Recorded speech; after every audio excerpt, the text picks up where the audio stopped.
the grant, we've been able to develop a lot of our other activities. For example, our literary unit, commissioning New Zealand plays, our education unit, where we bring in 11,000 students into the theatre, into our workshops, and it's enabled us to certainly develop that we couldn't do before that.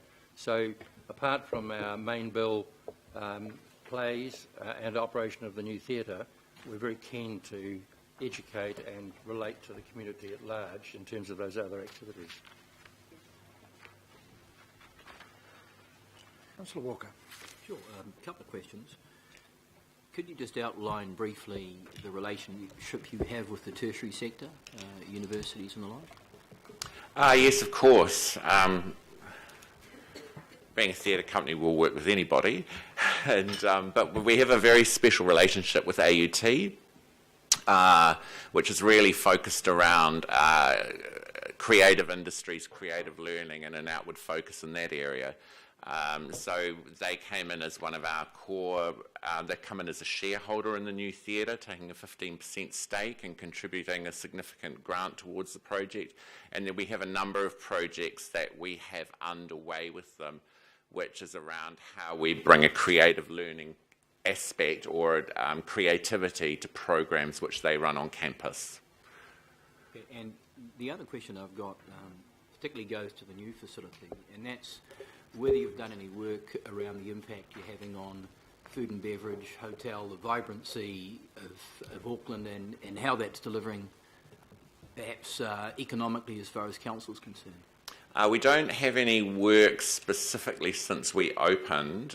We are doing some work with in fact, the AUT Tourism Institute is working with us to measure the impact of what is going on. Certainly we've found in terms of the hospitality offering, in terms of the daytime down at the waterfront, it has been, we are building the business. One of the challenges for us is that Halsey Street is closed and we are working in a construction site down there in the Wynyard Quarter. So we're targeting the daytime offering, particularly around the businesses there, the construction workers and the people that are actually physically down there during the day. Councillor Watson. Yes, thanks. I notice the huge number of participants in these free and low-cost events that are put on by Auckland Theatre Company, but I also noticed that what appears to be the increasing number of local performers, production personnel, etc., that are employed by the company. Is that a trend that you envisage to continue, especially with the opening of your new facility and the kind of hub it's serving for other artistic ventures? I wouldn't, in terms of the work that we create ourselves, we're not planning on a significant increase in terms of the creative and the artistic personnel. There is an expectation, having gone into new theatre, that you're going to do bigger shows, and so I'm constantly talking to our creative teams and going, well, bigger is not necessarily better. The increased employment that has been taken on and is really around the running of the new theatre. So whereas we may have had 350 contractors and staff working, that's probably going to increase to about 500 given the workforce that is supporting that building, and remembering that we're delivering it year round, not just the 24 weeks of the year that ATC is on there. So the other part of that is that like the film industry, our actors for each play are contracted for that play. So, and of course some of our additional staff needed for shows are again contracted. So we keep our core team very tight so that we keep our overheads tight. So that's the way we've always operated. The second thing is that we have more complexities now because our studios at Balmoral, where our rehearsal studios are, which have been hugely successful, which we rent from Auckland Council, which we're very appreciative of. It's proved to be a very successful venue. Now we're running the theatre as well. The theatre is fully booked all this year. So apart from our main bill shows, as you know, we had Mikado in New Zealand Opera last week, which was hugely successful sellout show, and Black Race, and then New Zealand Ballet and others. So we're really, the board and the management of Auckland Theatre Company have really been addressing the complexities of running both venues. The fact that we delivered the building on time, on budget, that was a separate exercise. We raised the 36 million, and now we're looking at how we run the company in its more complex form, and the board has certainly been addressing those techniques of how we should do that, and we're very confident that we can deliver to the people of Auckland. The other thing about the building too is that although we raised the 36 million, that was put into a trust. The building is owned by the Waterfront Theatre Trust and its related contracting company, Waterfront Theatre Limited, and it's there in perpetuity for the people of Auckland. The Auckland Theatre Company have taken a lease for 35 years, and of course the ground lease has a 100-year ground lease as well, which is similar to what's been done on the leasehold parts of the Auckland-owned land on the waterfront. Yeah, I think we need to get you onto some of our bigger projects with Auckland Council, delivering on time, on budget, and raising a lot of external money. Well, it was a thing that, we were very, as Lester said, we're very thankful for that 10 million we got from Council, and we were absolutely determined. I think once we went down that road of raising the money, and we raised a lot of money from trusts and from the public and from supporters and from other organisations, because we knew we spend public money, it had to be bulletproof in terms of how we dealt with it. So we had a very good management team, Matthew Cochran from Cooper & Co., Mike Giel and the project management team and the design team and Hawkins Construction, and it was delivered on the day we said and on the budget we said, so we were very pleased with that. Well done, good. Thank you. Councillor Casey. Thanks, Lester and Gordon. I'm not sure why I missed the opening, but my first meander into your theatre was at the Mikado last week, and I just wanted to say what an absolutely stunning venue and very well-run venue it is. And the question, well, it's not a question, it's a comment.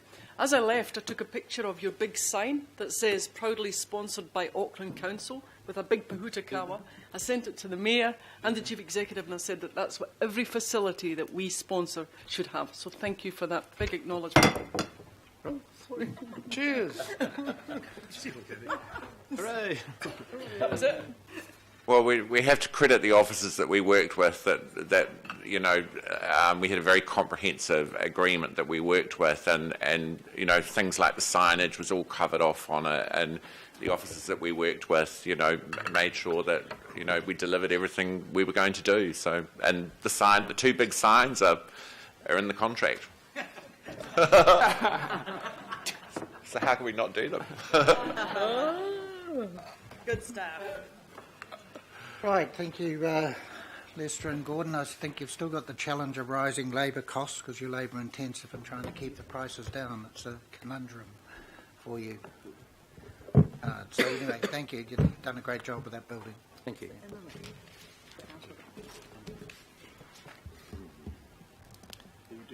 Matthew. Surf Lifesaving.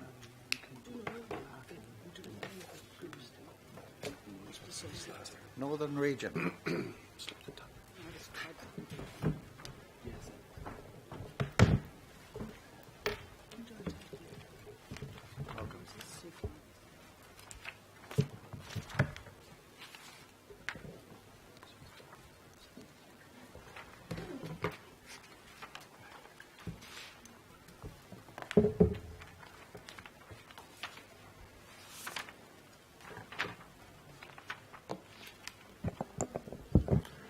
Good morning to you all, councillors.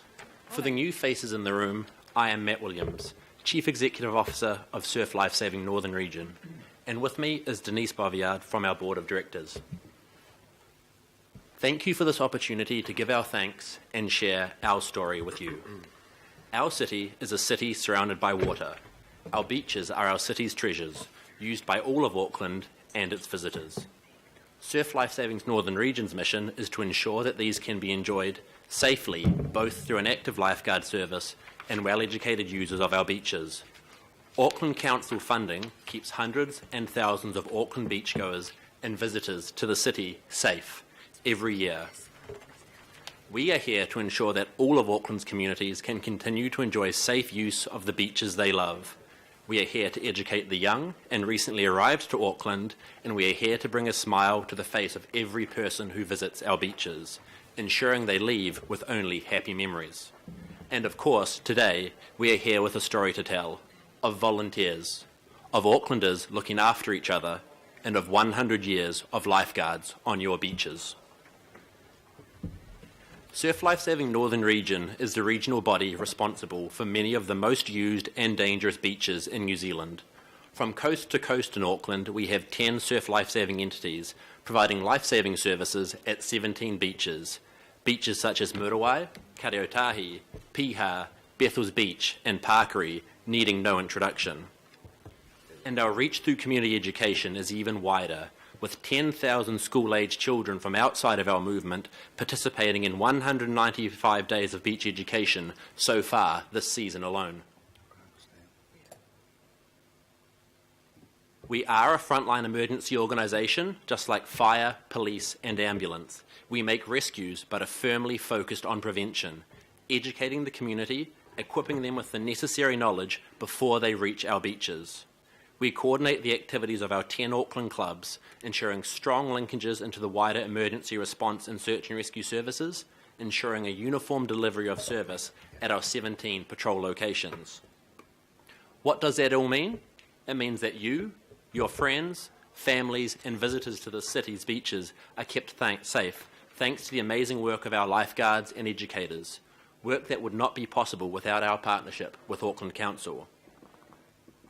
After 12 months of change, growth and development, we have a lot of achievements to share with you today.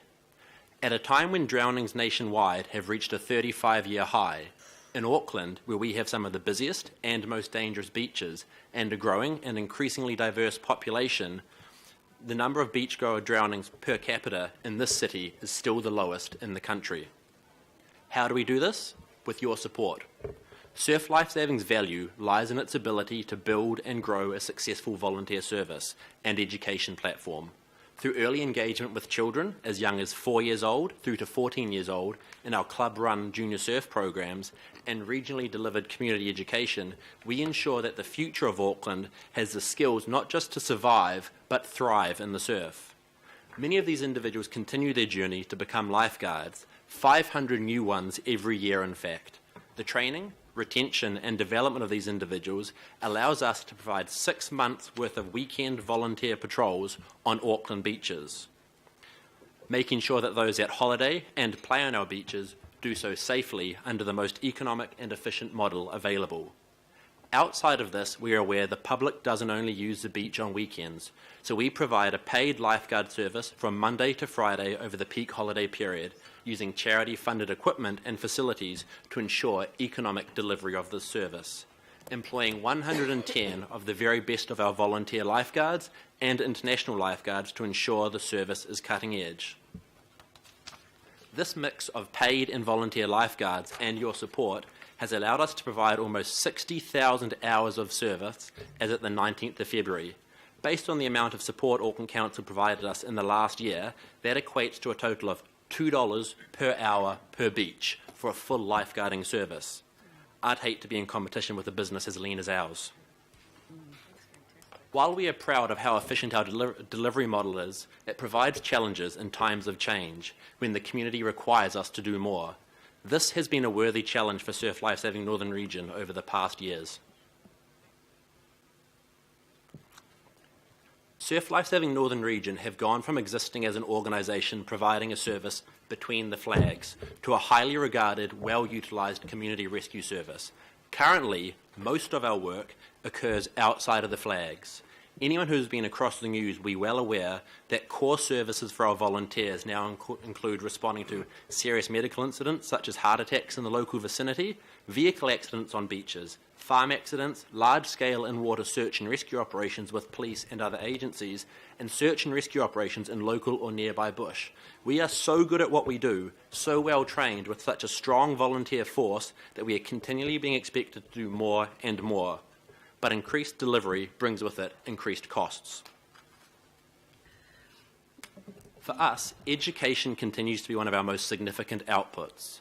Inside the movement, with the learning and development of our 4 to 14-year-old junior surf members as they learn basic surf safety and rescue skills, right through to high-performance sporting skills in the water, and in the perpetual training and upskilling of our volunteer lifeguards as they keep abreast of new developments, undergo leadership training, and expand their learning into new areas. and externally, where education is delivered where it is needed most in the community, targeting our most at-risk members. Pleasingly, our education program has been a consistent success story over the past years and one of our most valuable tools in addressing the challenges presented by Auckland's diverse and growing migrant population. 2 years ago, Surf Lifesaving Northern Region addressed one of the biggest barriers of entries to this program's targeted delivery was the cost. Sadly, those who needed to access the program the most could not meet the already heavily subsidised costs, and their schools did not have the budgets to support this or the on-site pools to deliver this. With the initial help of AREFA funding, Surf Lifesaving Northern Region was able to fully meet the cost of these programs, bringing on new significant funders, WaterSafe New Zealand and Active, and subsequently reduce the amount of Auckland ratepayer funding to deliver this program in future years, all while continuing to grow participation numbers and positively impact the drowning toll. Since this time, our beach education program has grown by over 40%, with Auckland ratepayer funding towards this program continuing to decrease. But most importantly, we have a model that allows for quality, in-depth engagement with our community, on our beaches where it counts, and our drowning figures in Auckland continue to decrease on the beaches. Further, the value of our community program extends well beyond the students, as the program calls for the help of parents and teachers for the in-water supervision, so they all take home valuable surf safety messages. One of my favourite success stories is that of our City Nippers program. This program is aimed at the urban community, those who don't have access to a surf club. We bring the surf club to them. This year we have delivered services in Waiheke Island, Great Barrier Island, Kohimaramara, Takapuna, Maraitai, Beachlands, Onehunga and Mangere, ensuring our programs and access to our movement is available to all of Auckland. Given the above, the success of these programs will come as no surprises. Only halfway through the current season, all courses and all programs are fully booked to capacity. It may be hard to believe given the above, but organisationally we have been no less busy off the beaches, as our pursuit of organisational excellence calls us to develop all areas of our operations. We continue to demand that the level of excellence we expect from our patrolling services flows through the entire movement. Financially, in order to present a more transparent, relevant portrayal of our financial figures, Surf Lifesaving Northern Region has begun the process of consolidating the financial results of our member and related organisations and begun the move to a centralised, shared service accounting facility that we know will provide benefits to clubs and stakeholders alike in times of increased regulatory compliance. A full review has been completed of our largest cost centre, the paid lifeguard service, highlighting the key risks to the service and ensuring we continue to make the best use of ratepayer funds going forward. Preparations are well underway for Surf Lifesaving Northern Region's delivery of our first world-class event, the World Master Games. We cannot wait to showcase our city and lifeguards to the world. We hope to see some of you in the water and on the beaches for these games. And finally,